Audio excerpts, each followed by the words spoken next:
there, and welcome back to EE 386.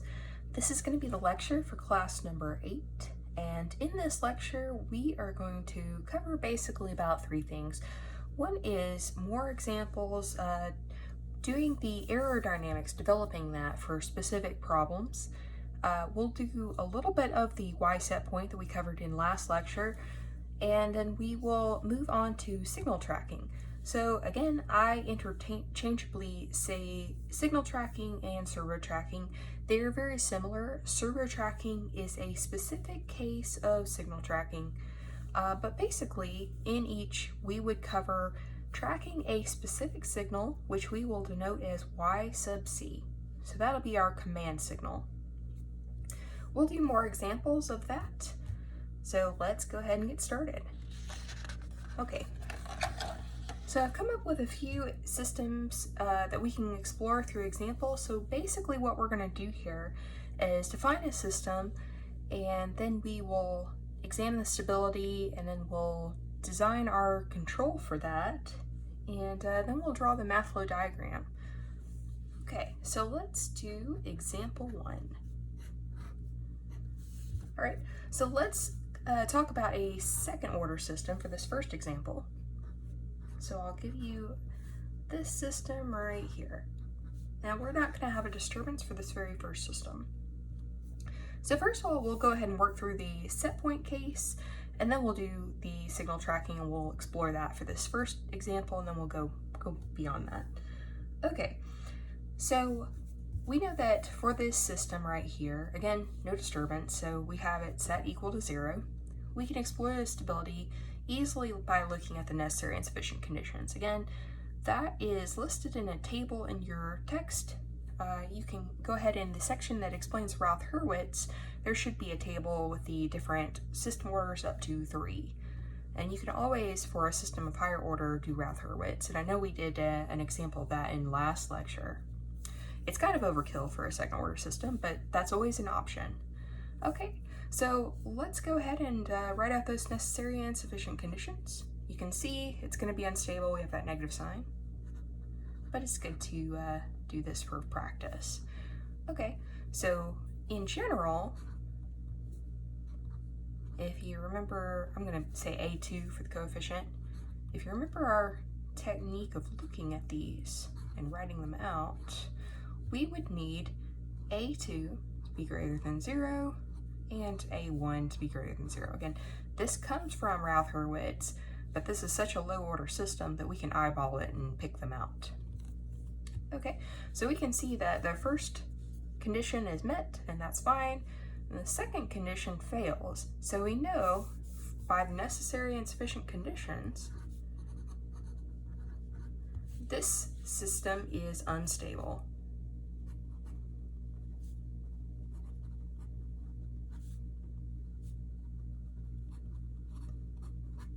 Okay, and we can go ahead and examine the characteristic equation and go ahead and plot those roots. We can do all of that.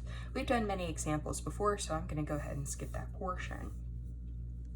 But let's go ahead and jump into designing our error. Now, I didn't outline the control task yet, so let's write that out here. Okay, so first of all, let's go ahead and do a repeat, an example of set point.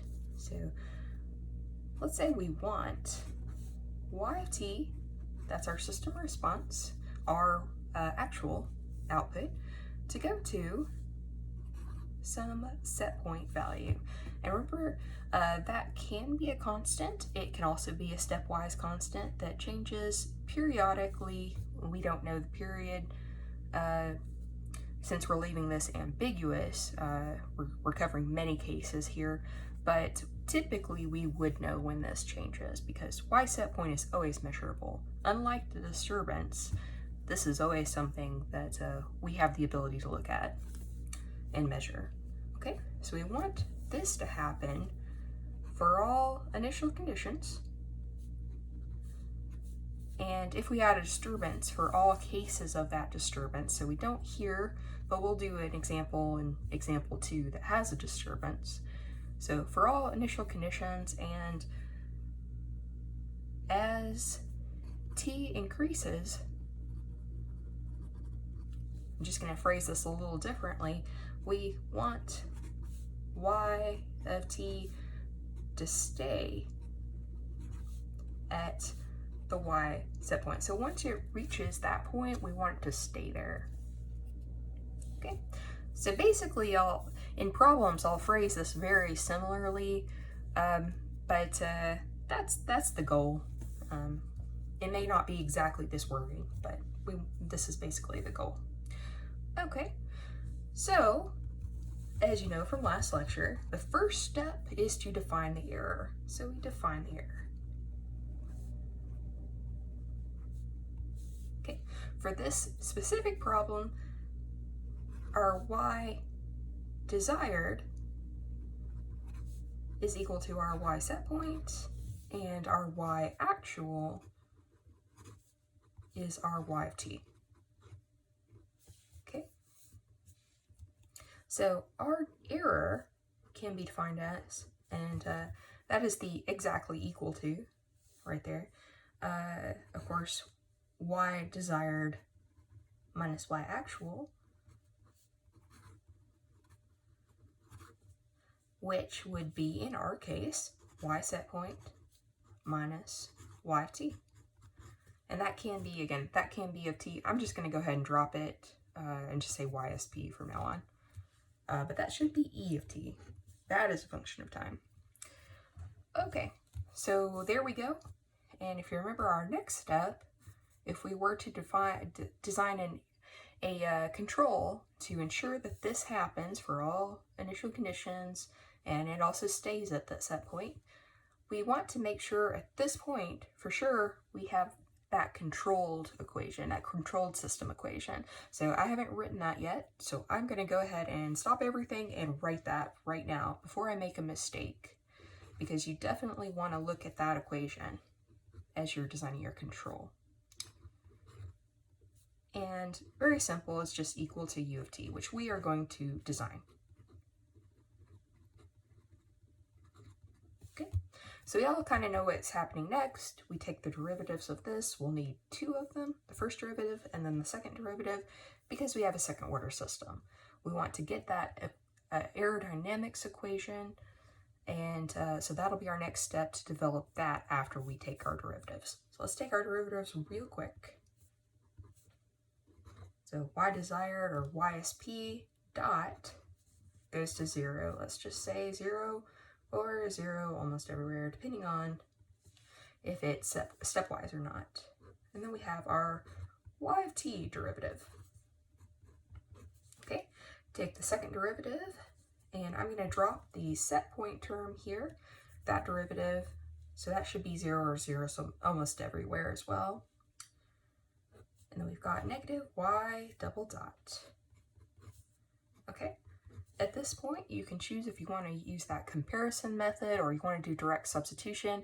I find that most students like to do the direct substitution method, and that's fine. So let's go ahead and take that approach. Okay, just go ahead and convert these for easy substitution. And so we've got, so you want to have y on the right side.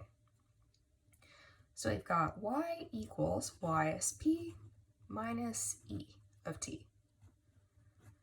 So if I ever forget to write the of t's here, know that that is what I mean, please.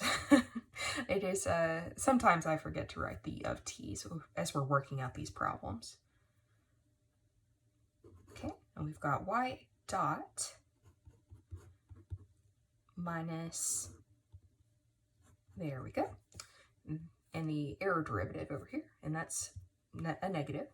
And then our last equation over here, e double dot of t, oh, whoops, I was just copying the equation directly, and that's not what we needed.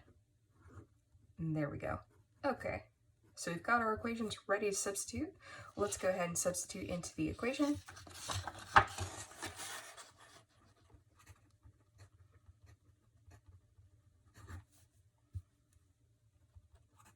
Into the controlled system. Okay, so our system is right up here. So I'm going to go ahead and write that out for easy reference just at the top of this page. Okay, so making our substitution, we now have, with the y double dot term, negative e double dot, and then 2 times y dot, which would be negative 2e dot, and then negative y, which will be negative ysp minus e of t equals u of t. Okay, so there we've made our substitution. All right, so now our step is to go ahead and simplify this, get this into a form where we have all of the error terms over here, and then everything else over on the left or the right-hand side. So let's go ahead and do that. We can factor out a negative very easily. And then we've got a positive 2. And then going ahead and moving this term over here, we have u of t plus ysp, so I'm just going to get rid of that from that term. And this would be a positive error term in that case. We factor out the negative and it becomes negative. It's fine to write out those steps, by the way. Okay. And so let's just move that negative over. We'll multiply both sides by negative 1. And so we now have a monic equation on the left-hand side, and that's really what we want. And there's our negative sign in front of the control algorithm. And that's really what we expect. Most of the time you should have a negative sign right here. And if you have the disturbance term involved in the equation, you'll have a negative sign in front of that as well. That's very common when we're working these problems. Okay, so now is the time that we will choose our control algorithm that we want to stabilize our system and send the output to this set point. Okay, so choose u of t. All right, so we're going to design u of t using our linear approach with the different parts of u of t designed to do certain purposes. So I'm going to go ahead and say that u sub e is going to stabilize this portion with the error. And then since we don't have disturbance in here, I can omit the u sub d, and I'm just going to have the u sub sp portion. Okay. So again, this guy gets rid of extra terms and really ensures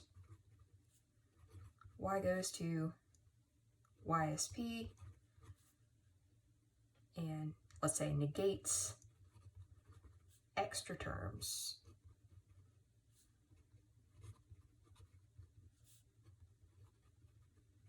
And then this portion stabilizes the, let's see, that's the left-hand side of this equation.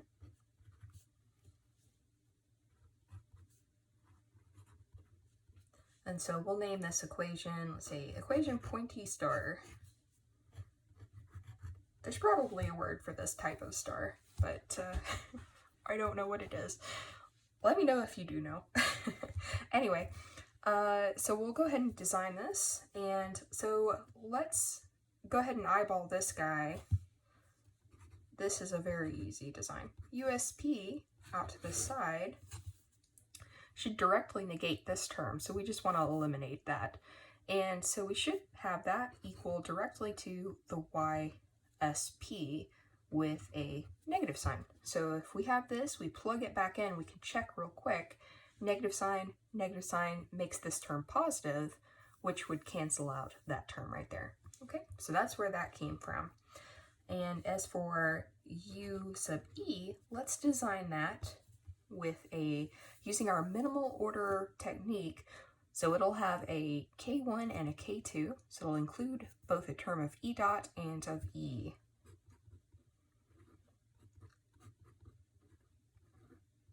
So something like that, and we'll design these guys. Okay, So there's several ways we can design these. Let's choose ITAE because that's very simple. And we will rotate it around to different techniques throughout this lecture.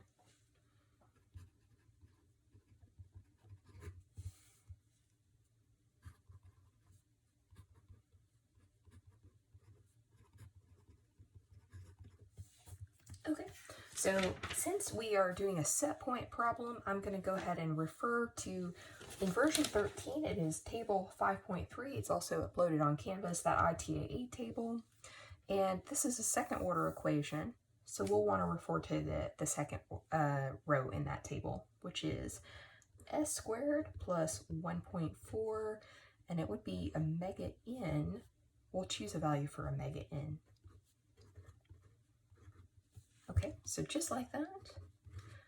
And for this, let's let omega n be 2. Okay, so that would mean that we have s squared plus 2.8 s plus 4 equals 0. So this is now our model equation that we want to mimic. Okay, so we're going to plug in the USP and U sub e to our equation up here, form our equation asterisk type star, and then compare that with our model equation. So let's go ahead and do that on our next page. Or actually, we can probably do that at the very bottom here. Okay, so plugging in the different parts of U, plugging in this U.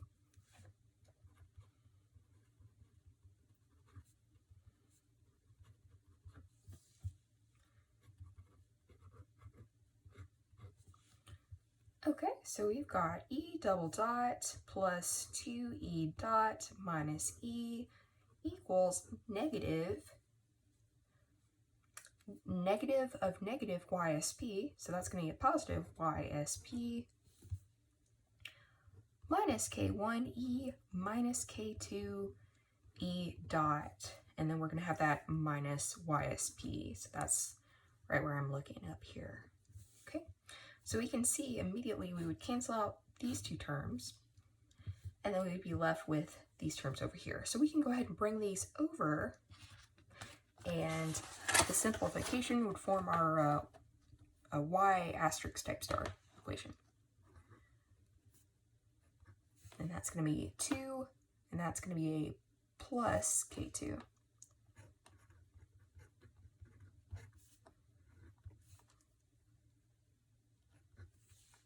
And we've got K1 minus 1 times E equals 0. Okay, and then that's going to be equation star, like that type of star.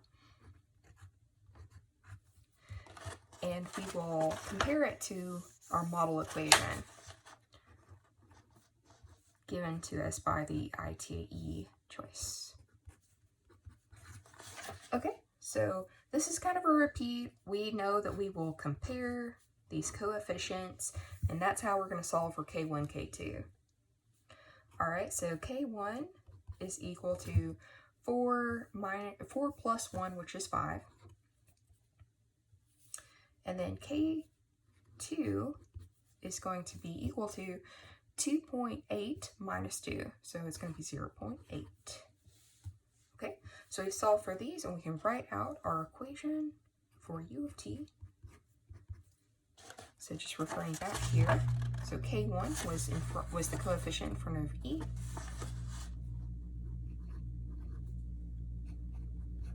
And then 0.8 for E dot of t. Okay, so this is our designed control algorithm.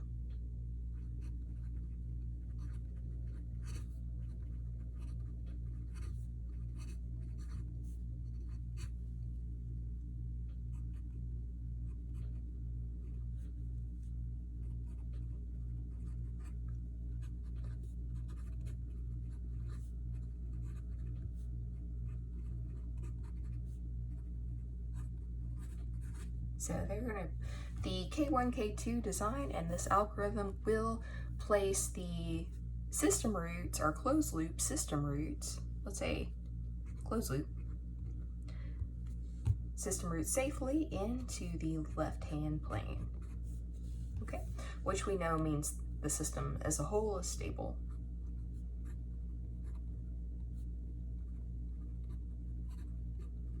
Okay, so not only is the system stable, but we're really stabilizing the error. So if the error goes to 0, we achieve that set point. So what we should achieve at the end of this is seeing that for, let's just say y set point is about here, that we'll have that transient, of course, and we should achieve that, okay? And that's as the error goes to 0. So as we look in Simulink, as you simulate this kind of stuff, you'll want to look for this kind of behavior. So the error will be, you know, it might do something like that, and then it should settle and go to 0 as time increases. And of course, the further your system roots are over in the left-hand plane, the quicker this is going to go to 0. The quicker your y of t system response is going to go to that set point. Let's draw the math flow diagram real quick, and then we'll move on to the y command case and a case with disturbance.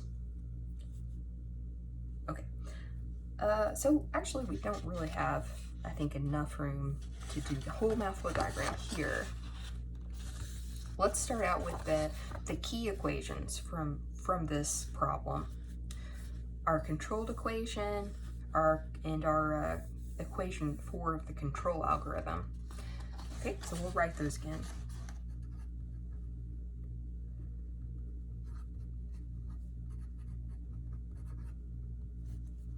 Okay, this equation, which was y double dot is 2 y dot minus y equals, let's go ahead and write that as the control equation.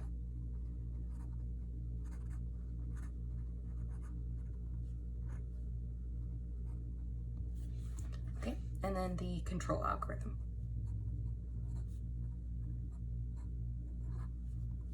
Okay, which was u of t equals k1, k2, minus ysp. All right, so let's draw the math flow diagram for this. I recommend starting with this system equation. So let's go ahead and do that using our normal technique. What we would do is rearrange this to get the highest order term on the left-hand side. This is very repetitive. I'm sure you're sick of this, but we'll just do this for this example with the y set point. Okay, and we have our u of t minus 2 y dot plus y. And then over here, this one is already set up to how we would want to draw it, so we don't need to rearrange that one at all. Okay, so first I'm going to be referring to this equation right here. Let's go ahead and make our line, and this is going to be y double dot. Now we already know how to create y double dot because here's the equation as to how to do that. What I like to do is to go ahead and create the y from this because it's very simple. We just send it through those integrators. We know we need 2 of them because we have a system of second order. We have 2 dots here.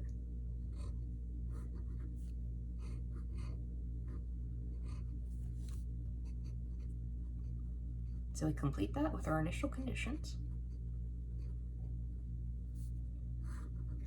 And this should be y dot, this should be y of t.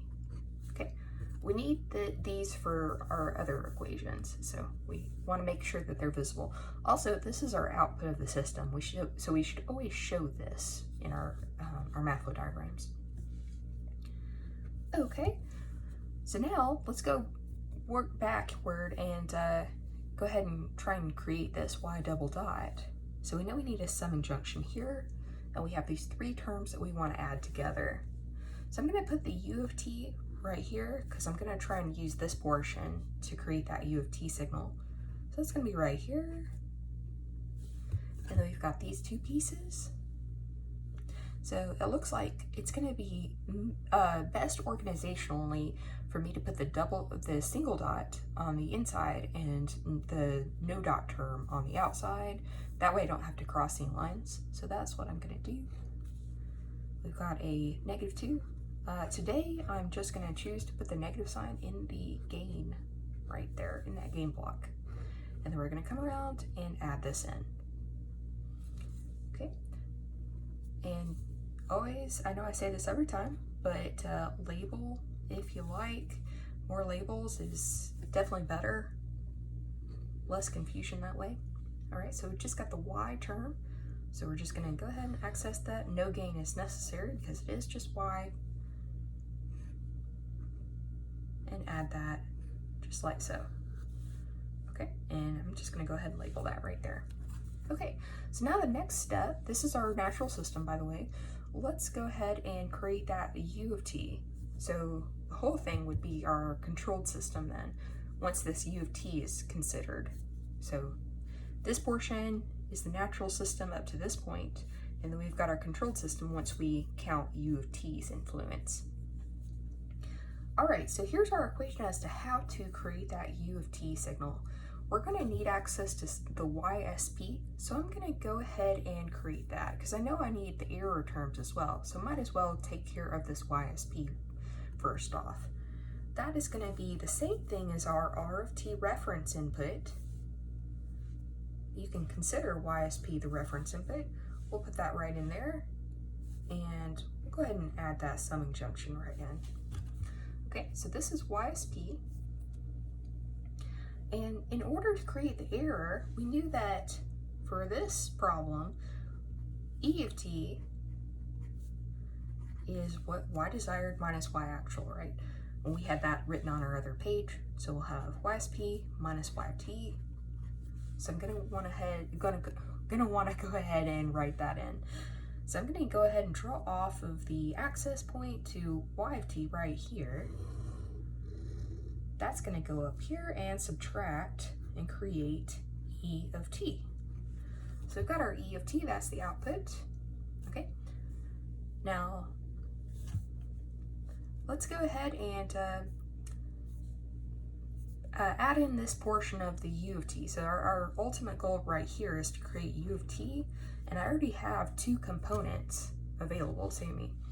So I'm going to go ahead and subtract off the YSP, which is right here, so that's YSP.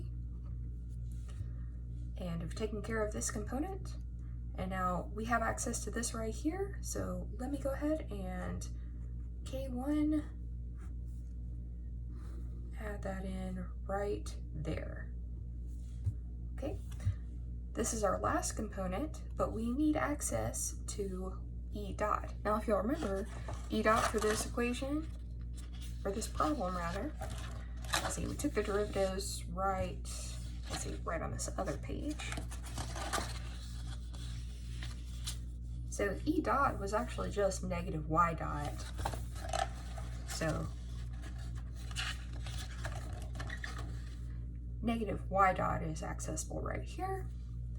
And it turns out that, unfortunately, I'm going to have to jump a line. I was trying to avoid that, but oh well, it happens. So here's K2, and K2 should be added to this. Now, what I could do, since K2 is a gain, and we would have a gain block right here that makes this negative Y dot. Since negative Y dot is E dot, I need a -1 applied to this somewhere. I can either have the negative sign right here on the summing junction, or I could have a negative K2 gain. I know our equation doesn't say that, but I'm sending Y dot in here. So just that's a way we could handle it. So to make this a little bit less confusing though, I'm gonna go ahead and convert it back here. Have that -1 applied. We're gonna have the input right there. Once it comes out of the -1, we'll have E dot. So E dot is our output right here.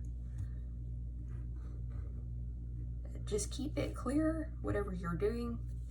Usually less components is better,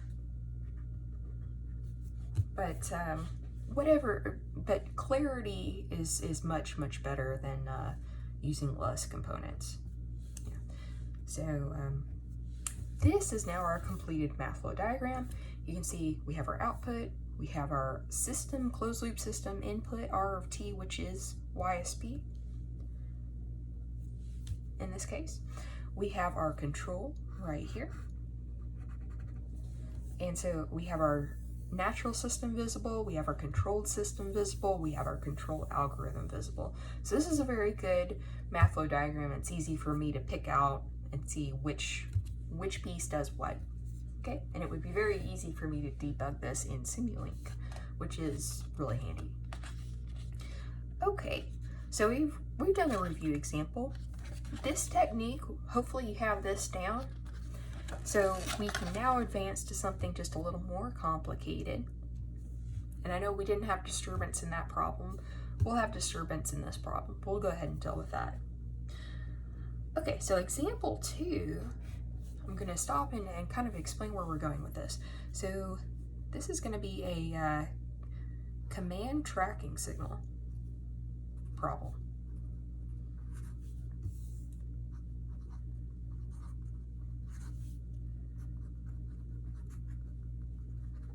Okay, let's put an exclamation mark because we're happy about getting here.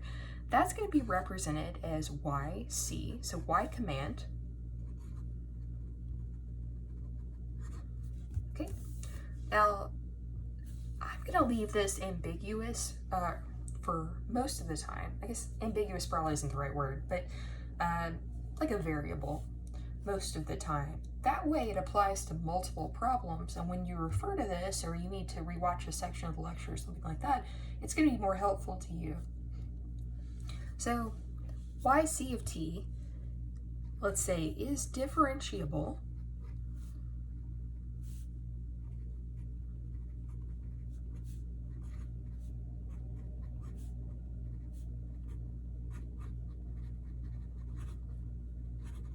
and the things you need to know about it are that YC of t is always accessible. Because it has to be. That's what we want our system to do, right? We want to track this command signal now. We wanted to track a set point, and very similarly, we'll want to track a set signal. And likewise, the derivatives of it should also be measurable or accessible.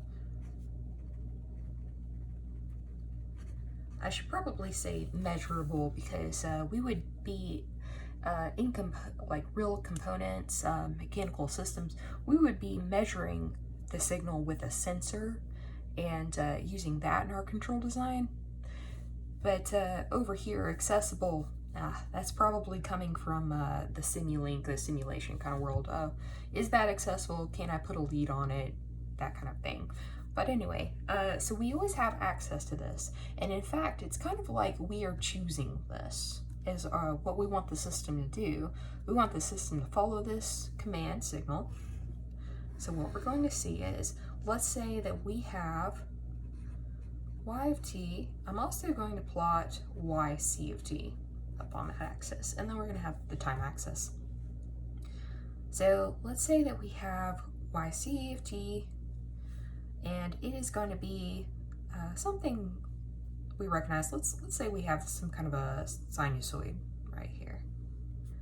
Okay, what we should see is some kind of a transient and a settling time, and then we should track that signal from then on.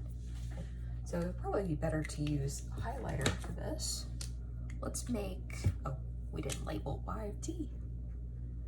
So again, that point right there is from the initial conditions. So y of t is going to be, well, let me do this one first. This will be the blue one.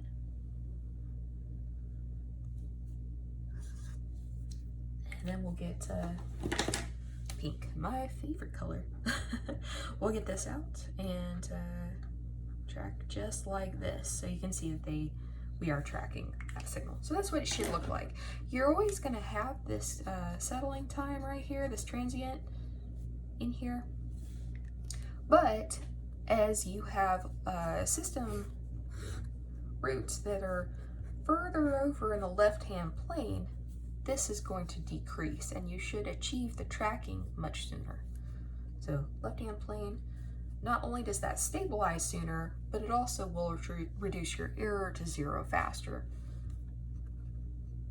And again, never want to be over here. That's bad.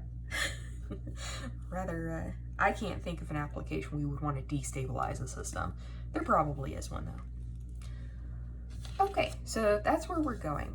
So we will define our error. Error is going to be a little different. It's going to still follow the same pattern of having the y desired minus the y actual, but in this case it will now be, as you've probably guessed, y c of t minus y of t. Okay. Secondly, we will take our necessary derivatives.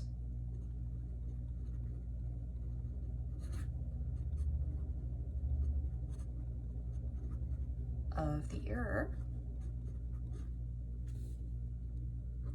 And then 3, we will form the error dynamics. And then 4, we will design U of t.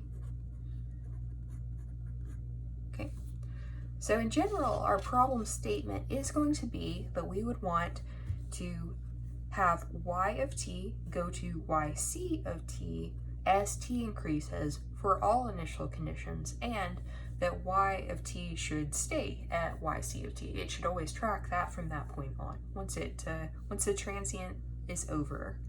Okay. Again, if we have a disturbance to consider, we would also need to neutralize the effects of that disturbance. Okay, so let's look at an example. And so we start our example up here. Okay, so let's say we have a system.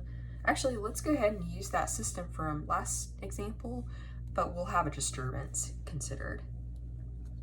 And you probably have a question in mind of, well, how many derivatives of the error should I take? And we will answer that question. Okay, so this is our natural system.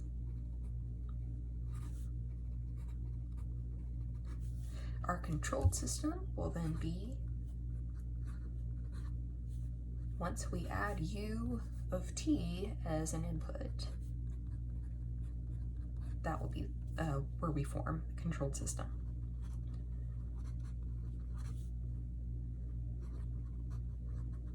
Okay, so we have taken we've kind of changed the input to our system, and we are achieving a different output once we do that. So change the input is going to be the input is going to be modified through this control signal.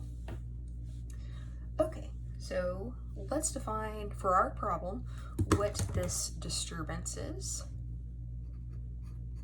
I'm going to say let's do a first order polynomial type disturbance.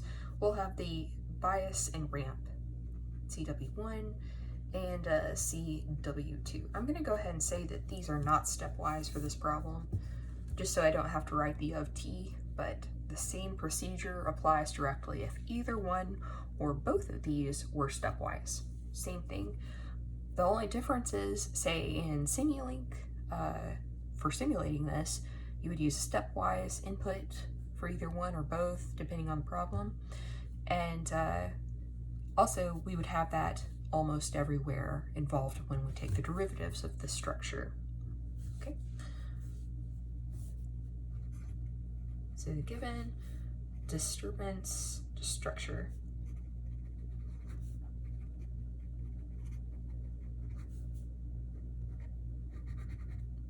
Again, we don't know those values, and we can't possibly know those values at any time t at that occurrence.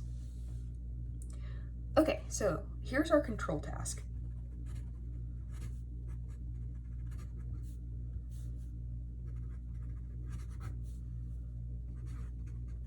Y of t to go to y command of t in the presence of disturbance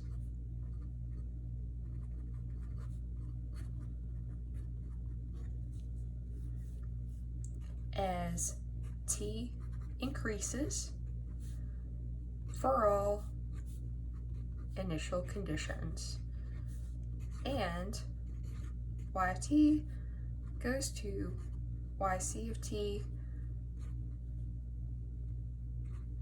for t for all t thereafter. So different phrasing, but same kind of problem. Okay, so there's a control task. We know what we're doing. Let's go ahead and do it. Okay, E of t is defined as y c minus y of t. So these are both of t signals.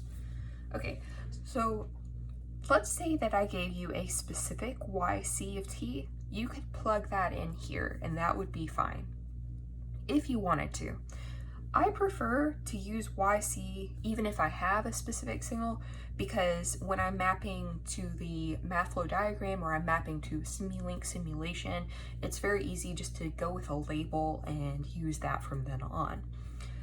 However, if you have a specific signal, you might have a certain number of derivatives before it goes to zero. Say that yc of t is equal to also a polynomial. Let's say it's equal to 3t cubed, something like that. Then I can only take so many derivatives of this signal before it goes to zero, right? Therefore, I could only design my error cancellation, my error to go to zero with so many derivatives. You, of course, if you have, like, let's say a 16th order system, something like that, and then you wanted this to be the case, this was your still your control task, you would go ahead and take as many derivatives as you want, and you would just follow the equation, okay? So nothing would change in that case. All right, so for this class, specifically, let's say two derivatives of yc are fine. If it is a signal that, let's say if yc of t, if it's something that sticks around, you would never be able to stop taking derivatives of it. I mean, it would never go to zero, right? So let's say we have a 3e t, something like that. So if we took the fifth derivative of this, it would still be non-zero. Okay, so for this class,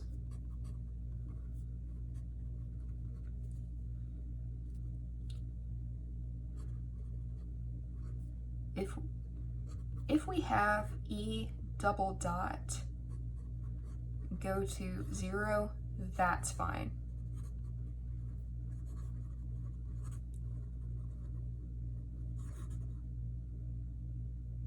Okay, so that would be as far as you would have to go.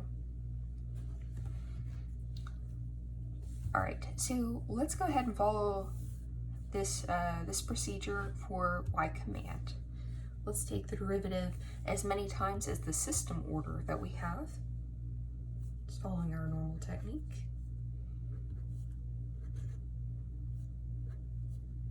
So again, don't be afraid that this is not going to go away like in our set point case. All right, we still have the of t. That's still a time varying signal. And two derivatives here.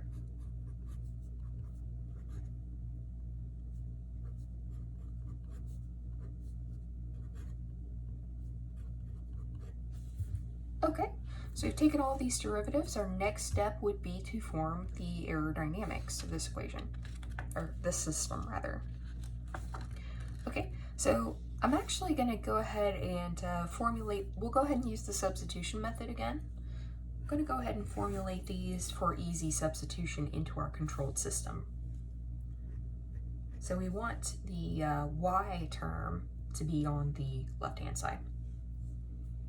All right, so we've got y of t equals yc of t minus e of t is just a quick rearrangement. Y dot of t equals yc dot of t minus e dot of t. And then for this last one, y double dot of t equals yc double dot of t minus e double dot of t. Okay, so let's go ahead and plug those in to this controlled system, and we should have our aerodynamics once we simplify that resulting equation. Okay, so plugging these in, actually I could probably do this at the the end of the margin right here. Okay, so we'll just do that. So y double dot as yc double dot minus e double dot. I'm going to drop the of t's in this equation because that's going to be a lot to write. Plus 2 and the single dots.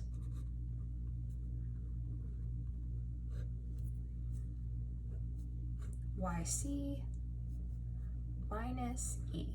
And then we should have our disturbance term and our control algorithm. Okay, so let's go ahead and we're going to carry this over to the next page, and then we're going to rearrange these terms so that we have all of the e terms, e derivative type terms over here on the left hand side, and everything else on the right hand side. Okay, so I'm just going to rewrite this really quick.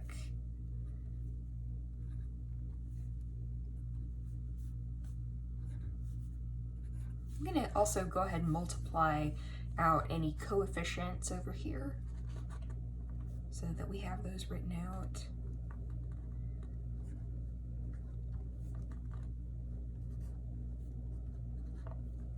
Okay, so we've got the 2 distributed, we've got the negative sign distributed as well. W of t and u of t. Okay.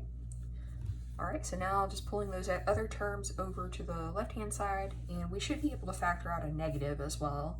Let me do that in 2 separate steps, just to ensure less likelihood of a mistake. Negative signs and such.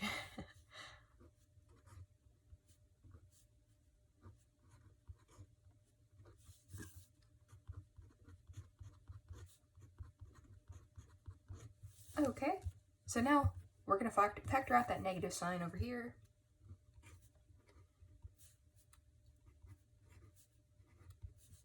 It may seem a little redundant, but it does help reduce the amount of sign errors if you do this in several steps. I'm not doing anything to the right-hand side here in this step, just rewriting it. Okay, so now let's go ahead and multiply that out, and then we will have our equation that we can start designing the u term. Okay, and we're just multiplying both sides by a -1. So we end up with yc double dot plus 2 yc dot minus our disturbance term minus our control algorithm. And we see that negative sign in front of that u term. And again, that should be the case whenever we're using negative feedback, at least most of the time. So if you see that, you're on the right track, most likely. So you should see that at least. Okay, so we've got our equation.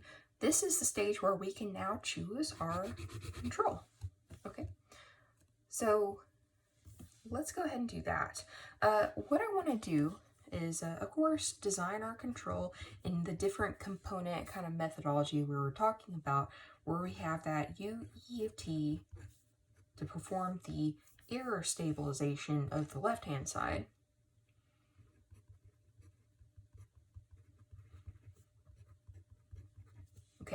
We now, because we have this disturbance term, we again have this ud of t.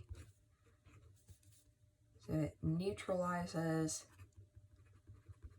effects of w of t. And then we have the we'll say uc term that handles the extra terms. So that does the ensuring part of y to yc of t and cancels those extra terms.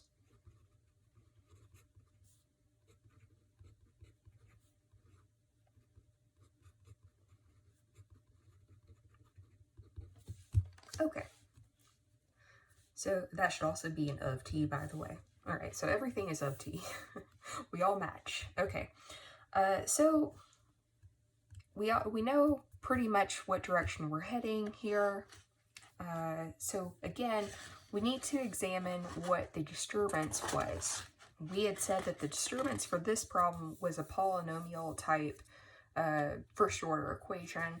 We would have to take two derivatives of this. So let's say w of t equals CWT, or CW2 rather, sorry. And if we took the derivative of that, we should get 0. Now it'll be 0 almost everywhere if it were stepwise. If either CW1 or CW2 are stepwise, or both. They could both be stepwise. So we'll look at that right there, and then m equals 2. That's the variable we were referring to in previous lectures. Probably shouldn't have chosen m because we will be using an m later when we talk about root locus, but that's fine for now. I think there's probably going to be enough separation between those two. So anyway, our m is equal to 2. That's the second derivative. That's how many derivatives it takes of the structure of the disturbance for it to go to 0 or 0 almost everywhere. So knowing that, that tells us the number of integrals we have to have in our highest order term of the control portion. So for this right here, we know that we're going to need a double integral e of t dt dt term. We'll have a k in front of that, and we're also going to need a single integral, because I can't just, or at least I don't want to, have just a double integral without having control over the single integral term. Okay, so I'm going to go ahead and, what is this, a second order system. So let's say this is a K3 and a K4. Well, I did that backwards. Let's correct that. K4 and K3, so it all goes nicely in order. Hopefully that is legible. We'll be rewriting it anyway in equations that come out. So we know for this portion, following our minimal order technique, I'm going to want to have a K1 times E and a K2 times E dot. I don't need that term right there because we're going to take care of it through the other two terms.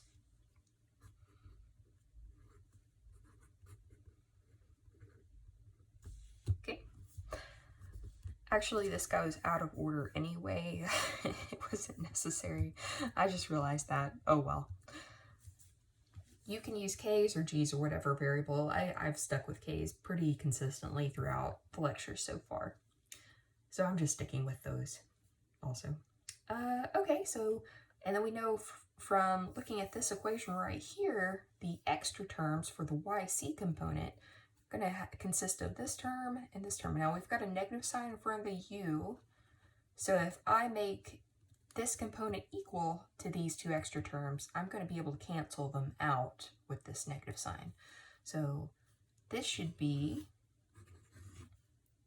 YC double dot. I can do that because this is measurable. Remember, that's the same as having a set point. It's our R of t signal. It's our input to our overall system. We always have access to it. So no worries there. Okay, so we have each component designed.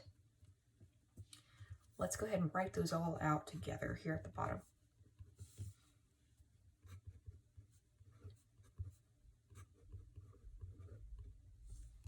Okay, K1 and K2 for the UE portion.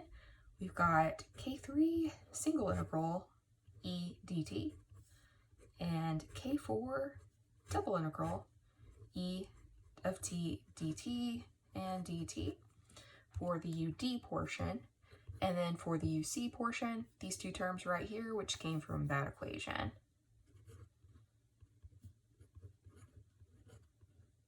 All right, so many components here for you now.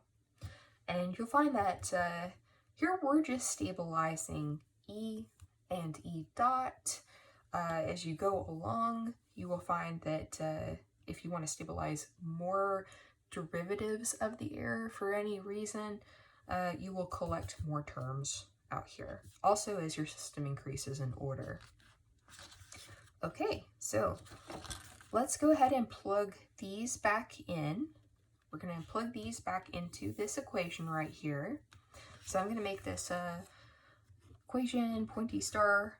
I can't remember if that was the original case for our pointy star to have the equation that we would plug back in, but I'm trying to be consistent with that. But anyway, the asterisk star will be the one we use to design our K terms after that. That's been pretty consistent. I know that one. Okay, so let's do that, and then we will design those K terms. All right, so just plugging that in. Let me rewrite this equation up here. So that's going to be E double dot 2E single dot negative E equals, and then that's going to be YC double dot and 2YC single dot, and then we have our negative disturbance term and negative control term.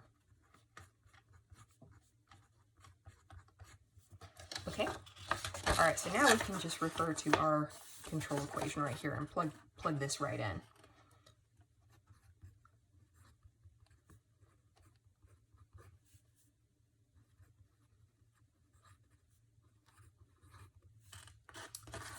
Okay, that should result in E double dot plus 2E dot minus E equals YC double dot plus 2YC single dot minus disturbance term minus K1E, it's still minus because we have that negative sign, minus K2E dot K3 integral E dt, K4 double integral E dt dt,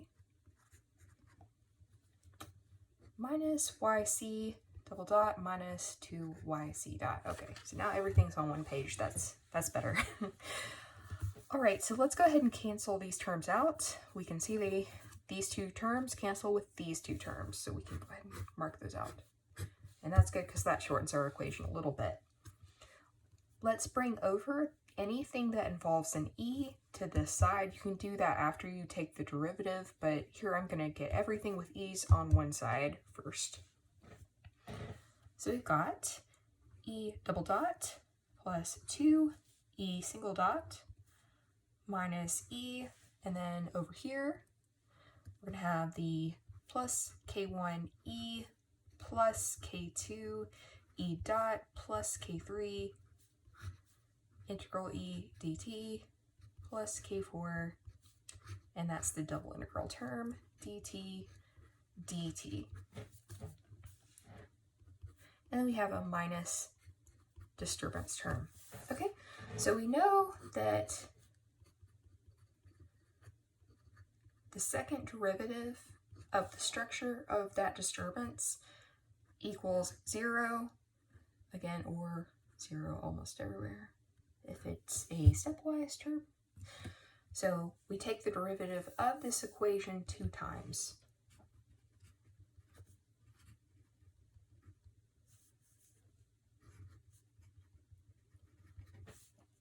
Okay, so 2 times for this particular problem, that number 2 is dependent on how many derivatives for the disturbance structure to go to 0.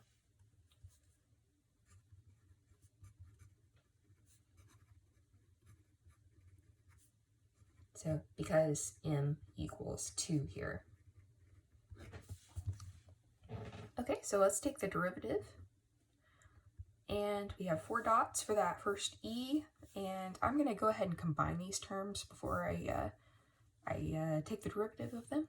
So we have that 2 and k2, 2 plus k2 here, e, and that's going to be a triple dot. And then we have a -1 and a k, so it's k1 minus 1, and that's going to be a double derivative, because that was a no derivative term in both cases. And then we've got k3, that's a single integral, so if I take the derivative 2 times, I should have an e dot term. Okay, so now you see why we include this term, because I don't want to lose control over this term in this problem. I want that k3 there.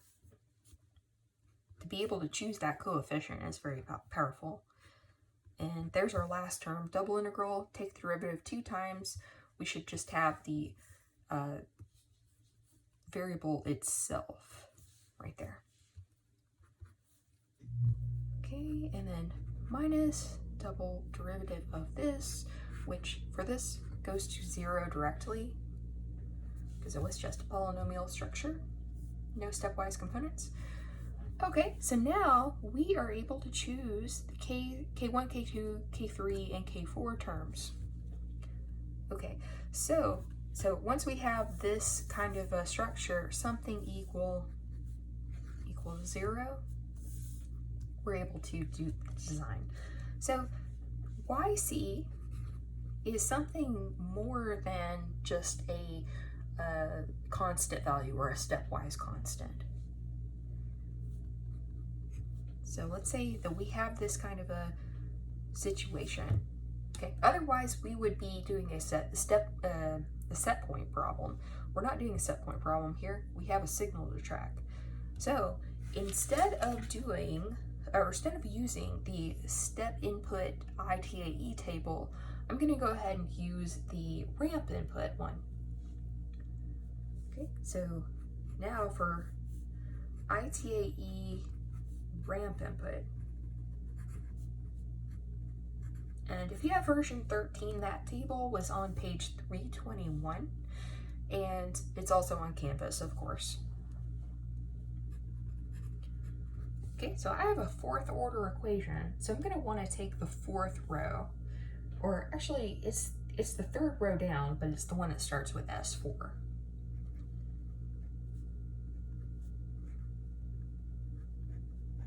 Let's just write that out. And I have my book on the side here to refer to. So we're just writing out that row.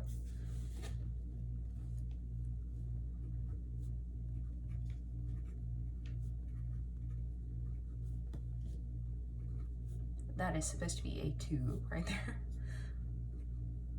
And 5.14 make it n cubed s, I'm kind of running out of room, plus omega n to the 4th power equals 0. Okay, so all of this right here, that is going to be our model equation.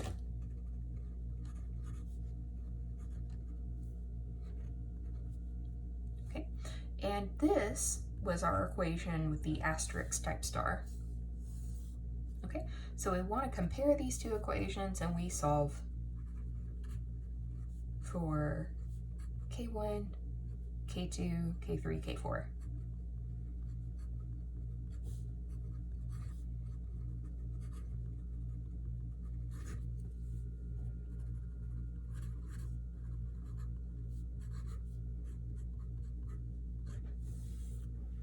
Okay, again, same technique, just comparing those coefficients, and we solve for those values.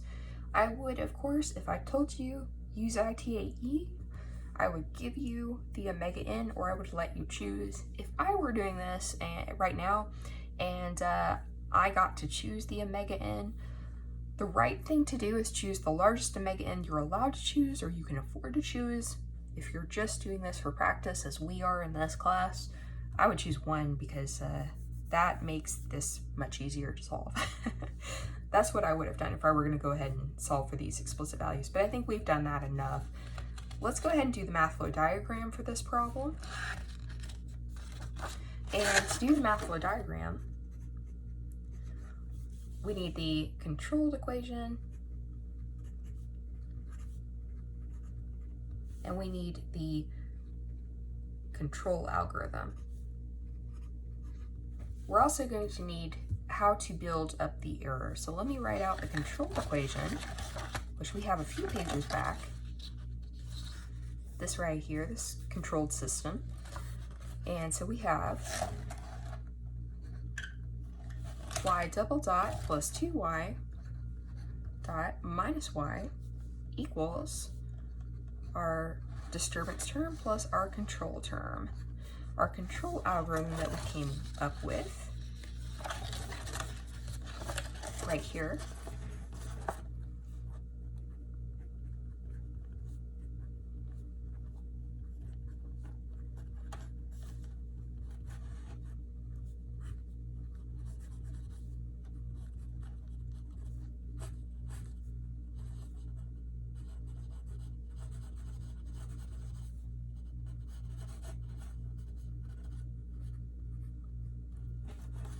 Okay, and then we're going to look back at our terms for the building up the error. Okay, and we had E of t, of course, our definition, yc minus y. I'm going to drop the of t for writing this out. E dot yc dot minus y dot E double dot equals yc double dot minus y double dot. Okay, just as expected, these are pretty much going to be this way from now on.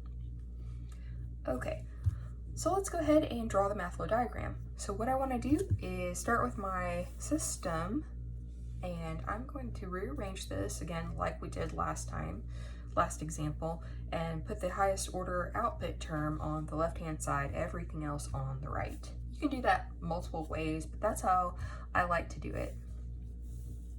If it's on one side or the other, it really doesn't matter.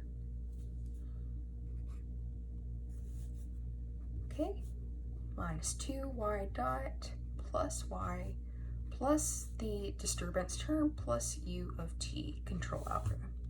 Okay, let's start up our math flow diagram. It's going to look really similar to the last one. We go ahead and send that through the double integrator and get those y of t and y derivative of t terms out there. We don't discount the initial conditions. Okay, and then we want to go ahead and build up the y double dot. Right, I have the option of doing a couple of summing junctions, or I can do one. I'm going to do one here. All right, I'm going to send in the disturbance term at the top. If you were asked to draw this out, you could do that. Remember, it is a, let's see, what did we decide for that with our problem? We had this right here, okay? So what we would do is we would have a constant source here that gets integrated. We would then have the initial conditions on that include our CW1. Okay. Or you could sum up a ramp source with a constant source. So that's pretty recognizable, so I'm going to go ahead and do that. And then we will draw all of that as W of t. All right, so typically you won't want to pick values for this. I'm just going to leave them as variables. We're going to do that for all of our math flow diagram. Of course, on the Simulink, you will have to pick values for them, so you don't have a choice. So this is what the ramp source looks like, And then the constant value source will just have the variable name itself in there. I'm going to go ahead and label that one CW2 right there as the output. You're going to come into this summing junction, plus or minus, it wouldn't really matter because we don't know the values, right? Okay, there we go. And so that's our disturbance right there. We'll just label that disturbance subsystem. Okay, once again, I'm just drawing this out for illustration. We don't know these values, okay? So if you're drawing this in Simulink, you would have to choose values, so I'm kind of trying to show you how to do that for an upcoming assignment. All right, so here's our U of t. Whenever I have the option, I put that on the side here because I have more room on the side of the paper. Okay, and then we have these two terms, with the y and the y dot. The y dot should go in this portion right here, and we did that earlier. It just allows for a little more room and neatness. Okay, and then that's just going to be y itself. So that's added, and that's added. All right, yeah, let's see if we can make this one a little neater. Maybe I can get away with not jumping a line. It's not likely though. There's a lot to do still. All right, so let's create that U of t signal. Okay, so you'll notice that U of t involves error and it involves y sub c. Let's go ahead and put y sub c in our diagram. So yc is going to be the r of t input, the reference input. Okay, so that comes in right here. I'm also going to need to measure the derivatives of these guys. So I could either say that I have a source, or I took the derivative through some means, or I just know what it is through a sensor measurement. So let's say that we have a sensor out here that will measure the y dot, yc dot, and then we also have one that measures y double dot c, both of these command signals.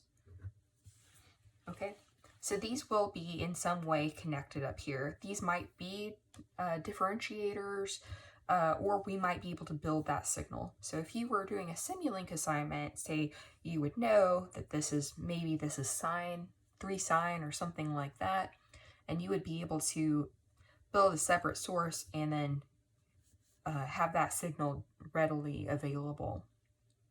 You would also be able to, if you wanted to, for Simulink, you would be able to put a differentiator right here and pull that signal off of here, differentiate it, and then have that, okay?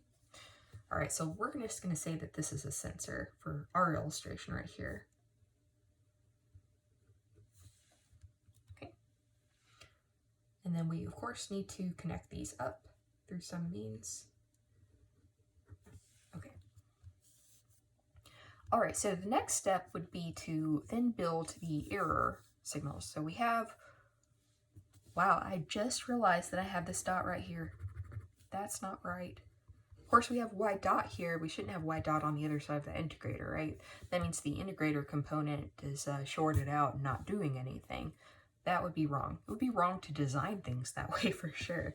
So here we have that right there. I hope that didn't confuse you. All right, so let's go ahead and build the error signal. Okay, so I'm gonna pull this line right over here. I think this is the way we did it last time, where we took this junction right here and up there. Okay, so that's probably not the neatest way to do that. I wish I could just pull these down a little bit. I should have drawn them a little lower. That would have been nice. Okay, but this output now is E of t. Okay, so we're not going to need to build up E dot and E double dot as well. Or actually, you might want to measure E double dot, but we're not actually going to need to create that, it looks like, in the control. And that would be right for a second order system, right? We don't want to design with the E double dot before we take the double derivative of our equation with our disturbance if we need to do that. Okay. That just follows the minimal order design technique that we've been following so far. Okay, so yeah, we might want to measure with this, and we'll need this for our control directly. It's right here, but we don't need to create this guy. Okay, so E dot now, let's create that. We do need YC.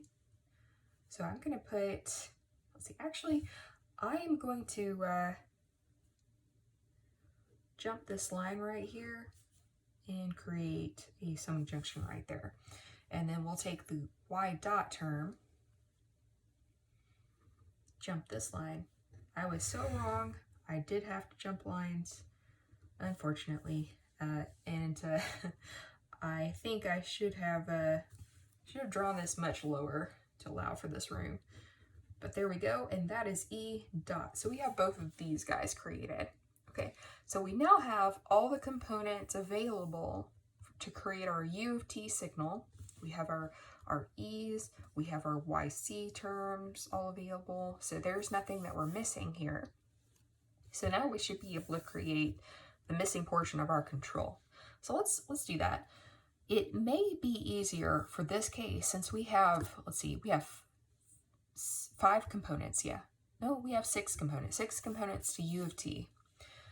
Let's go ahead and have 2 summing junctions for that then. All right, and then we're gonna have another one over here that feeds into this. So I'm gonna start with the end here and have this YC double dot term and the 2 YC term. Now maybe we'll do 3 summing junctions. We'll just see how it turns out. So this is YC double dot right here. So we took care of that term. And now we also want to have 2 times this YC term. I'm going to draw this over here and add that in. Okay, and I think that's everything that's nearby that we'll need. So we'll go ahead and send that up, jump, and there we go. Send that up, and that's going to be our first component towards U of T. All right, so we're going to need the E and E dot. So these are right here. These are real handy to just make a summing junction right here. You can use as many as you want, but just try to make it neat. Try to make it neater than I have here, because yeah, it's turning out to be a little messy. If I were to turn this in, by the way, I'd go ahead and finish this and then I'd redraw it. I am sorry. So these 2 terms right here are being added. We have our K2 multiplied by the E dot. We have our K1 multiplied by the E right here. And let's send this into our summing junction. All right, so we've got these first 2 terms, these last 2 terms. Let's take care of the integral terms. All right, so we're going to want to integrate E of T. I'm going to draw off of E of T, integrate it once, and then integrate it again. Okay, these initial conditions typically are for you to choose as the control designer on the E of T. And then my coefficients are going to be K4 right here. And then we're going to have a K3, which we're going to draw off of here. I don't want to add it onto that line because that'll affect this output as well. So we'll have K3 right here. Okay. I'm just going to go ahead and send them directly into this summing junction so that we can avoid yet another component. You could either add them into a junction right here and then send it in here, or you could do what I've done. Okay, so there we have it. You can see that this is a little bit more complicated. We have more components. We do have to create that E dot term, but you can now measure E and E dot directly, you can measure yc dot directly. You can also do the double derivatives of these guys if you want to. And of course, we want to measure y of t. That is the most important signal in our system. And then I might be also interested in what u of t. These are signals that I would put a Simulink scope on and look at.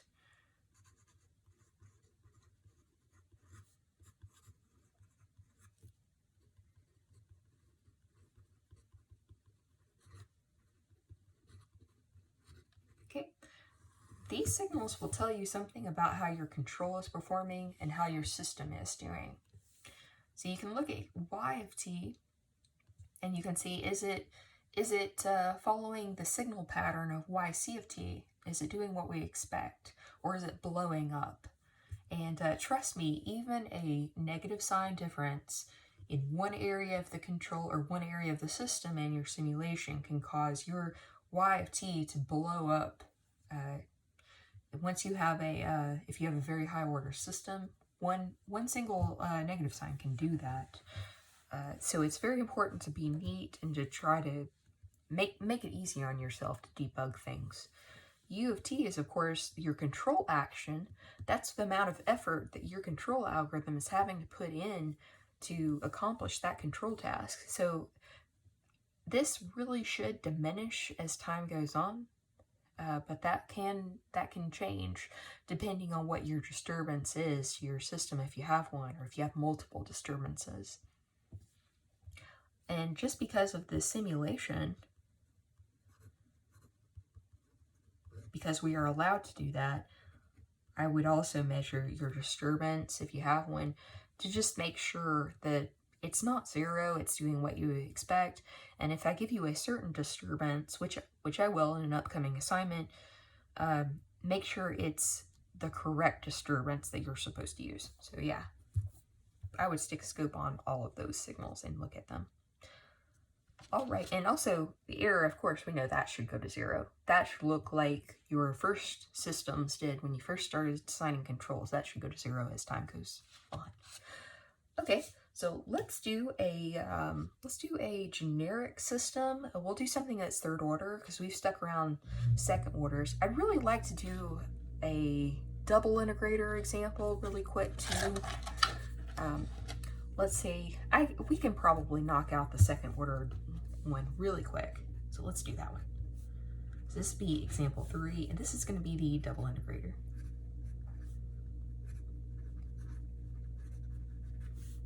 So y double dot in this case, and we're going to say that's equal to a disturbance.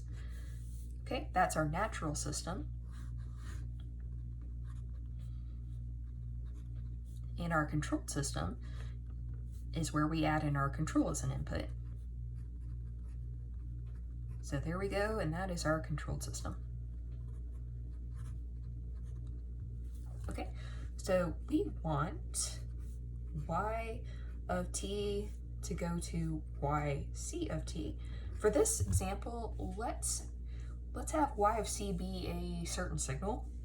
I'm going to define y of c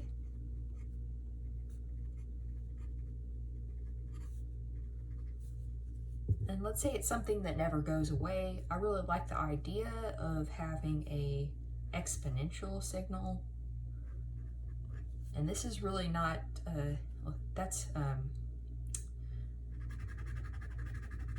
that looks too much like error the way I've written it. So let's say, and actually let's have a -5 up here, or a +5. We don't want that to decay. Okay, so that's yc of t, and it is also going to have a constant value of, let's say, 15t. Okay, all right, so yc of t equals that. So there's a component that never goes away, and there is a component that does decay. So that's times t. All right, so we can take derivatives real quick just before we start up the procedure. And I'm going to go ahead and do that. So we have that ready to go. So we'll have 15e to the 5t. And then we'll have 15. And then we'll have our double derivative. So I know that we're going to use 2 of these. I just know that because this is a second order system. Actually, though, we haven't defined that yet. So let me get to that. We'll take our double derivative first, though. So 5 times 15 up there. I'm just going to write that out real quick. All right, and that'll be both of those derivatives. Okay, so let's say the disturbance term, I don't really want to concentrate on disturbance for this problem, so let's just make it a stepwise signal.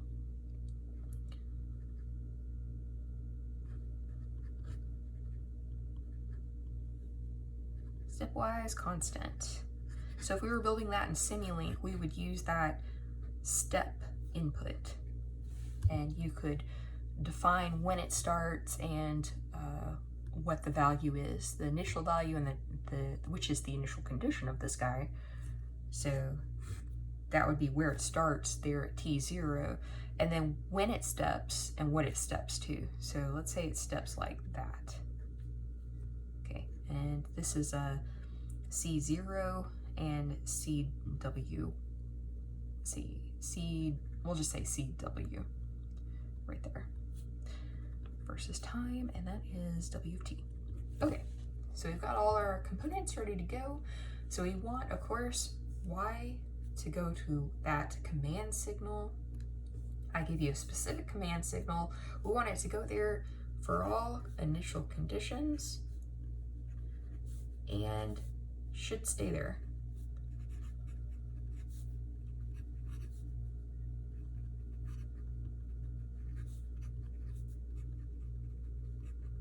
So it should continue to track YC of t as t increases. Okay, so we've got that so far ready to go. All right, so let's start up our procedure. We know the first thing we want to do always is to find the error. So here we're going to find error is YC of t, that should be of t, E of t, minus Y of t. We'll take E derivative, YC derivative, minus Y derivative, E double dot equals YC double dot minus Y double dot. I'm going to just drop the of t. You guys know what I mean. Okay, so there we are. And so now we want to build up the error dynamics. So we're going to be wanting to plug in things to our controlled system right here. This one we use for developing the aerodynamics. We're going to go ahead and use substitution because it's really, really easy with this problem. So there we go. So we got Y double dot equals U of t, making our substitution. The first one is going to be this right here. And that's really going to be our only one that we'll need. We have YC double dot minus E double dot. Okay, so we end up with YC double dot minus E double dot equals W of t plus U of t, making the substitution.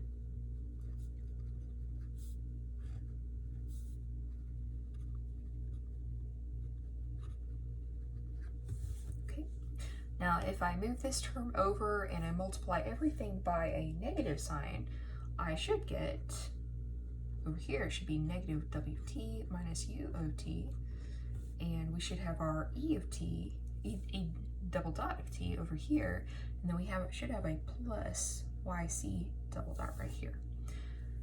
And now, this is our aerodynamics.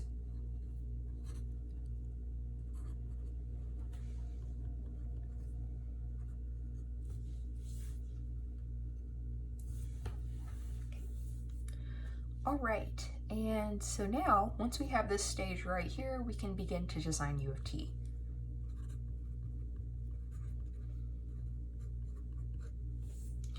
All right, so we want to do that with our three components. So we're going to have that component UE, UD, and UC, right? So we can see from this equation that UC should equal YC double dot. Again, that's something we know we have access to. And then U of t should be a single integral. I have to take the derivative of this once. So m is equal to 1. It should be a single integral of e. So we'll have a k3 integral of e dt, okay, for u of t. So that one equals that. And then u of e is equal to the k1, let's say e dot is going to be our first term this time, so everything goes in order. Okay, just like that. All right, so let's write that out, and then we'll plug it into here.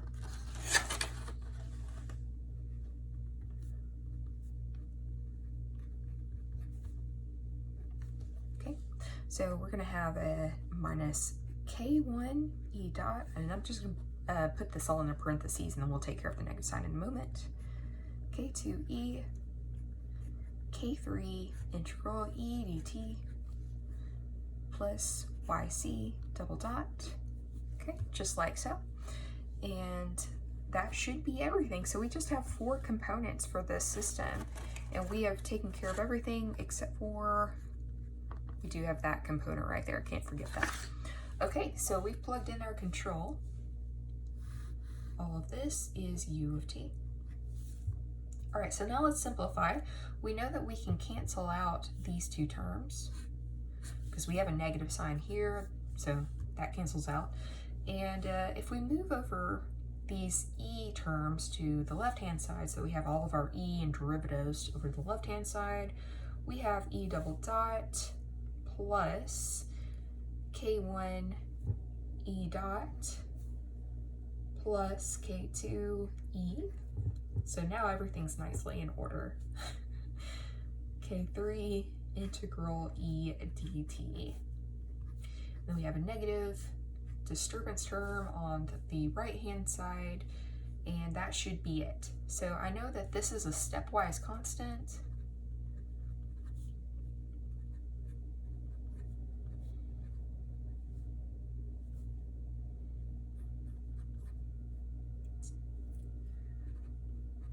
Constant, yeah.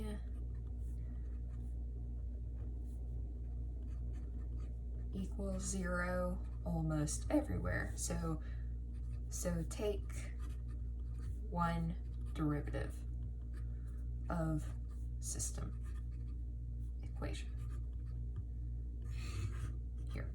Okay, so we do that, and I promise things are going to be less repetitive very soon. If you're getting bored here.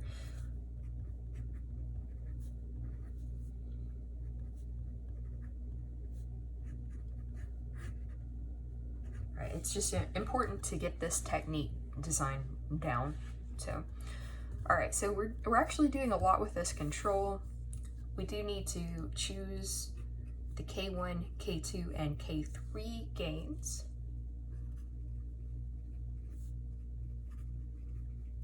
We can do that through necessary and sufficient conditions. We can do that through ITAE as we've been doing, or we can choose specific roots, multiply out their characteristic equation, develop that, use that as our model equation. So those are our different options. Choosing roots directly, going by a table or a prescribed formula, or just choosing values that work according to necessary and sufficient conditions. I feel like we do that less. So let's design by necessary and sufficient conditions. Okay, so our necessary and sufficient equations for this right here to work, to be stable, we are stabilizing the error dynamics right here, would be that K1 is greater than 0, K2 is greater than 0, and then also that k1 times k2 is greater than k3. Okay, so if I were to choose, spell it correctly, choose k1 equal to 25, k2 is equal to, let's say, 15, and then k3 is equal to 10, that should work. Okay. Of course, the drawback to doing something like that, although it's very simple, didn't take us any time at all to do that, is that I don't immediately know where my roots are placed. I can't look at these values and look at this equation unless you're like a mathematical savant or something. Eyeball that and tell me where the roots are. I could probably do it with a second order equation, but a third order equation around that, I personally can't do that. So you would need to plug these back in and then discover where your roots are by solving that. Okay, you could either use the cubic equation and solve the roots directly yourself, or you could use a calculator, you could factor it, something like that. Okay, whereas if you chose the roots directly, you would always know where they're supposed to be. Okay, I would do that. I would always check the closed loop system roots. We know they're in the left-hand plane because we designed according to necessary and sufficient conditions, but you can always check and make sure they're sufficiently far.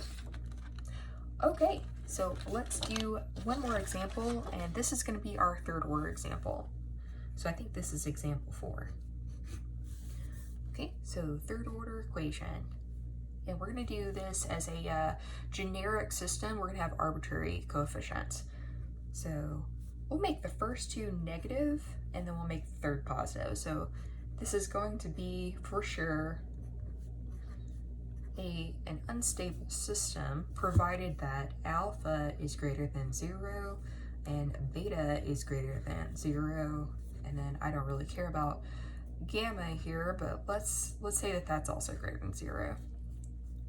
All right, and we'll have a disturbance. We use the same disturbance that we used in the last problem.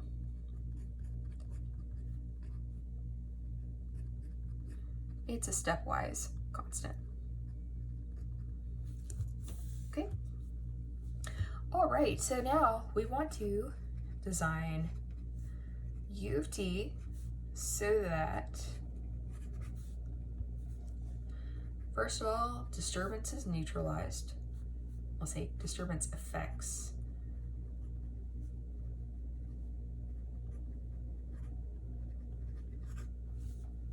Okay, there's nothing we can do about when it changes value, but the rest of the time we can take care of that effect.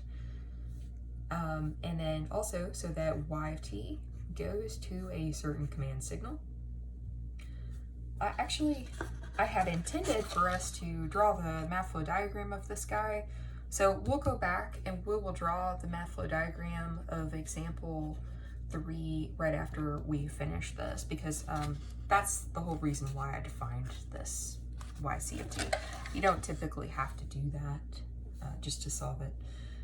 So yc of t for all initial conditions, and also as t increases, y of t stays tracking.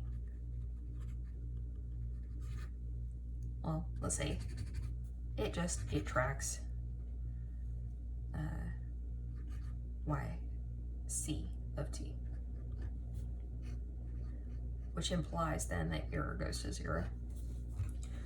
Okay, and also, since this is time varying, it also implies E dot goes to 0. Okay, and the more E dots, the more derivatives of error that you stabilize, that should be a single dot, the better you will track the signal. And so basically we're tracking its position and velocity. If you think about it that way, you can then track the acceleration, the jerk, and the velocity of the jerk, and so forth if you want to. it just increases the complexity of your control. It increases the order of your control, and also the amount of design values and design you have to consider, so that's fine. All right, so let's do that. And as always, E of t equals y desired minus y actual. So in this case, right here. So you will see that this step is always the same. If you haven't seen that already, it's always the same. So then we take our two derivatives, or actually three derivatives, correcting myself, this is a third order system. N equals 3, so we're going to need 3 derivatives. Just like so.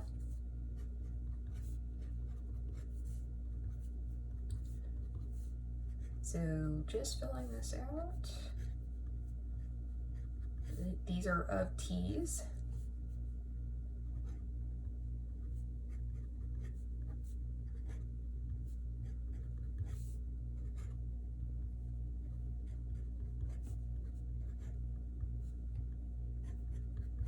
Okay, so here are our equations, and let's go ahead and fill up the aerodynamics. So we have our, where's our controlled equation? Well, we have not written it yet, and so I know that because I'm looking for it and I don't see it. So let's go ahead and take care of that. So controlled system. Don't use natural system because you won't have a U in place. And I've seen many students make a mistake because of that, so that is just a heads up to always use the controlled system for this step. Okay, so let's make our substitution. So for y triple dot, we are going to end up with yc, and we could just go ahead and rearrange these, but they follow a pattern that's expected. So we can just plug in directly, and then we should have yc double dot minus e double dot minus the beta, and that should be c single dot minus e double single dot, and then we have the gamma, and that'll be the yc minus the error, and then we should have it equal to disturbance term. One of those, I pretty much said everything but that. U of t right there. Okay, so now let's move these terms over, and then we'll be able to factor out that negative sign. Okay, so let me go ahead and just write this out, and then we'll factor the negative sign out as the next step. Okay, so distributing this right here, we have plus single dot plus e dot, and then we have a minus e, and then we're going to have the gamma, we're going to have the beta, and we're going to have the alpha right here. Okay, so over on this other side, we are going to have a negative yc triple dot, and then we're going to have a positive alpha times yc double dot. Okay, then we have a positive beta yc single dot and a negative gamma yc. And then we're still going to have our disturbance term and our control term right there. Okay, so now we can factor out our negative sign.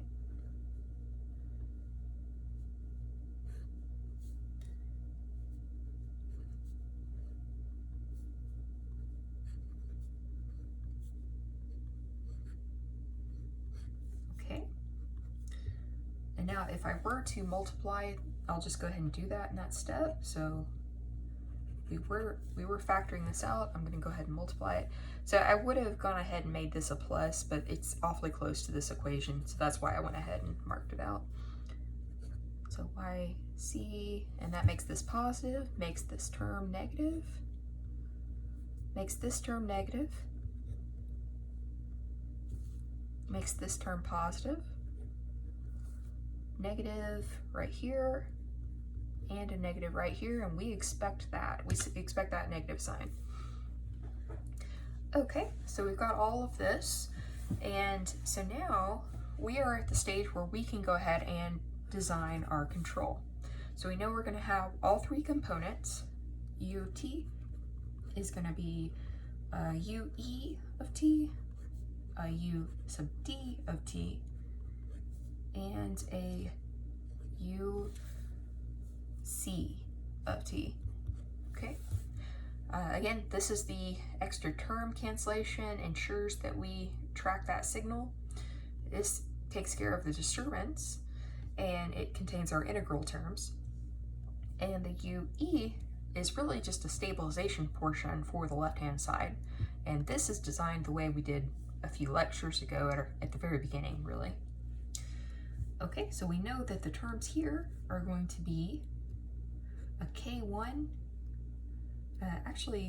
K1 times E dot, or actually it's going to be, this is a third order equation, so we need this term. So it's going to need double dot. We're going to have another term, K2 with E dot, and then we'll have a K3 that has just E. The disturbance term, because this is just a stepwise constant, which implies W dot of t equals 0 almost everywhere because it's stepwise, then m equals 1. So all I need is one integral. So I'll have my K4 integral e dt here, and then the UC, the final term, will contain this term, and this term, and then also this term. So basically everything that isn't involved with an e and is extra on this right hand side. So YC, and because of that negative sign, I don't need to reflect them with a negative sign or anything like that. I have that triple dot, alpha, beta, and the gamma.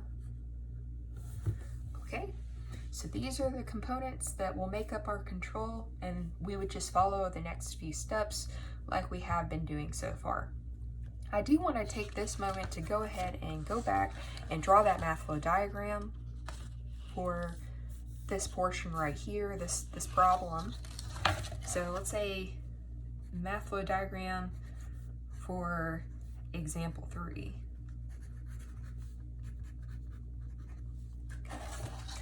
All right, so we know that our YC of t was, let's say we had it equal to an exponential,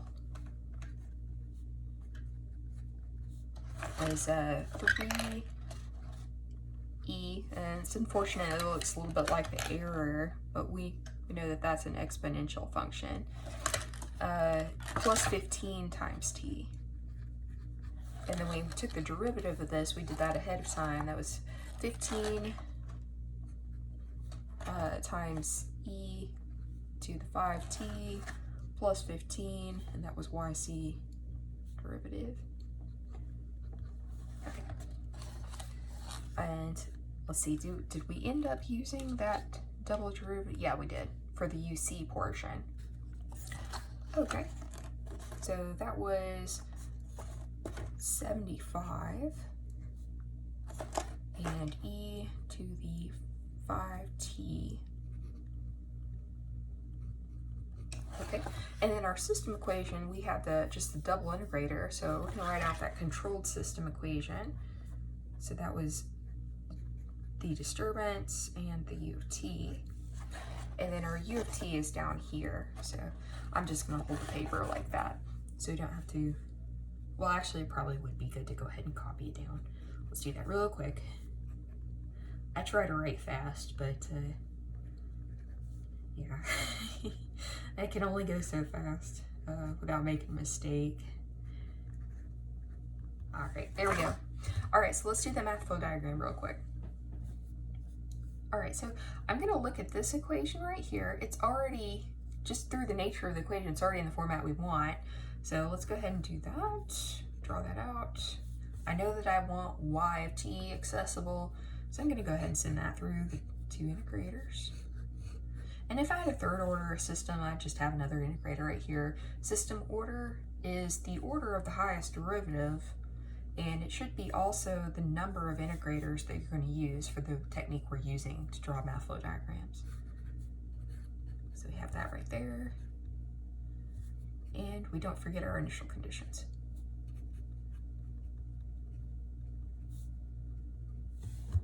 Okay, and so let's now create y double dot. We can do that with the summing junction. We know we take two components to do that. First of all, our w of t, which for this was a stepwise constant. So that should be a step function block.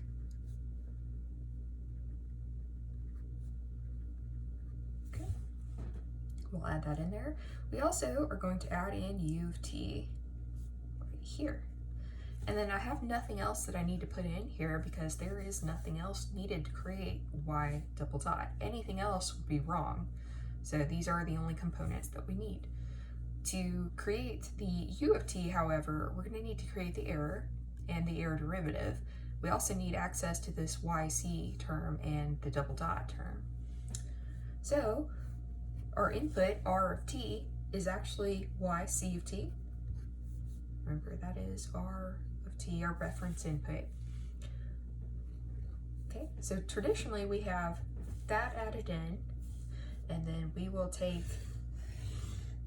our feedback over here and make it negative. So yc minus y, so what you want minus what you have, the y actual, is our error. So that's e of t right there. Okay, I can then go ahead and integrate that. So I've got access to these two components now. We'll go ahead and add those in. So we send that through a K2 gain block. So that's our K2 portion right here. I'm going to go ahead and add a summing junction right there just to make it easy. And we'll go ahead and send that through an integrator as well. I probably say the words go ahead and do something a lot. I feel like I do. Anyway, initial conditions. And there's the K3. We send that up and add it in. So we've taken care of these two components now. We're not done with creating u of t. I do need access to, say, my sensor and such up here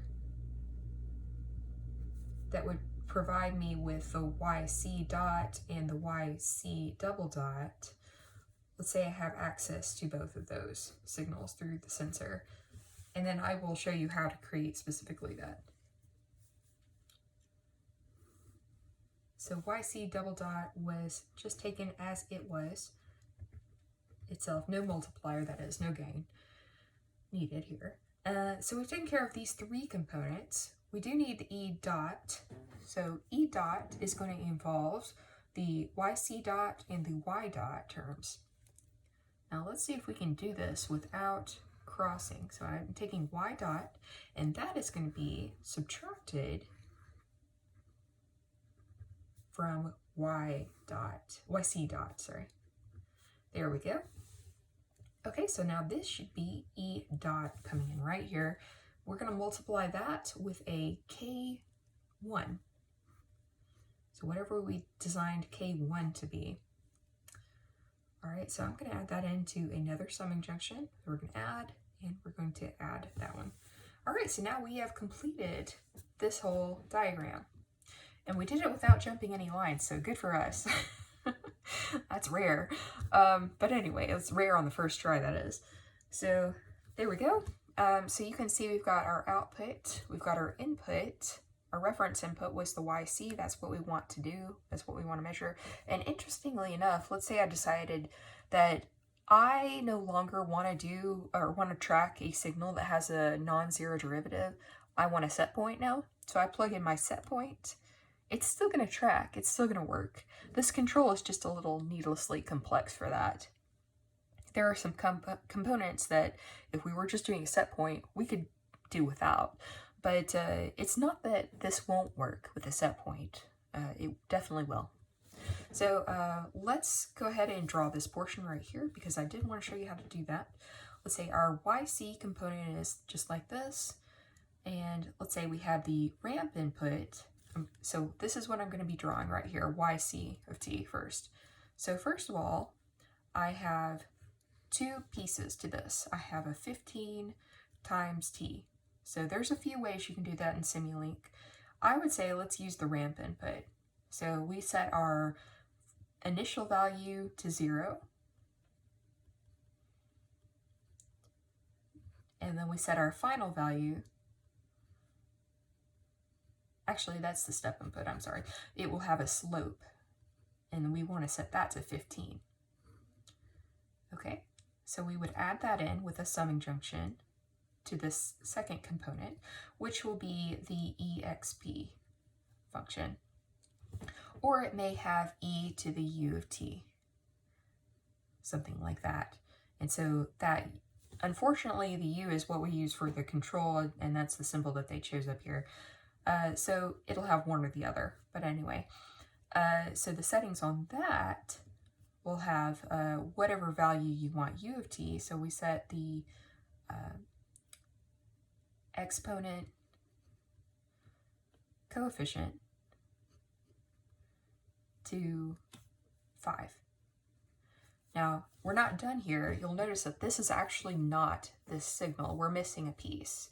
What we want is to have a gain. So we need a gain block, and we need to take care of that 3 in the gain block. Okay, so this would create YC of t. Okay, this is the same technique that you would use to create like a disturbance signal if it was something that was more than one term as well. And actually, for a disturbance term, while we're on that topic, you could create one that does different things at different time periods. Maybe it starts as a ramp and it goes down flat lines for a little while, just by turning on and turning off pieces of the signal using the stepwise nature of the component. So I'd encourage you, if you have any extra time, just to play around with that and see, you can create your own kind of signals by adding pieces of stepwise sources together and having them react differently at different times. But this is how you would create this signal. Now you would take a very similar approach to create the YC dot signal. I much prefer this than using a differentiator for reasons we've talked about before. And then you could also just use this portion right here, setting the exponential coefficient to the 7, it would still be 5 here. It's exponential function, of course, that's not going to change. But the gain, instead of 3 here, would be a 75, and then you could create this YC double dot. So really, this isn't any complicated or any more complicated than anything you've already been doing with Simulink. Okay, all right. So I think we accomplished everything that we wanted to do for this particular lecture. The next lecture is going to be a review of everything we've learned so far in preparation for the midterm. Now, I do intend to give the midterm make it available starting on a Wednesday. That'll be July 1st, if I'm not mistaken, but always check Canvas. I think it is July 1st. It'll be available on that day, and you can choose one of whatever day to take it, and you'll have a time slot. Of course, it'll be timed, and you'll have to upload your work for that. So, yeah, more instructions to come for that, but you want to make sure you have ample time to review. So that means that we will have a lecture between now and the time the midterm is available, which will cover new material, which is not going to be on the midterm. So I want to make sure you know everything up to this point. This is class number 8. Yes, I thought it was class number 8, but I'd forgotten. Class number 8, up to this point, everything will be on the midterm. Okay, and next class we'll review all material, and then we'll go from there. All right, so see you next time.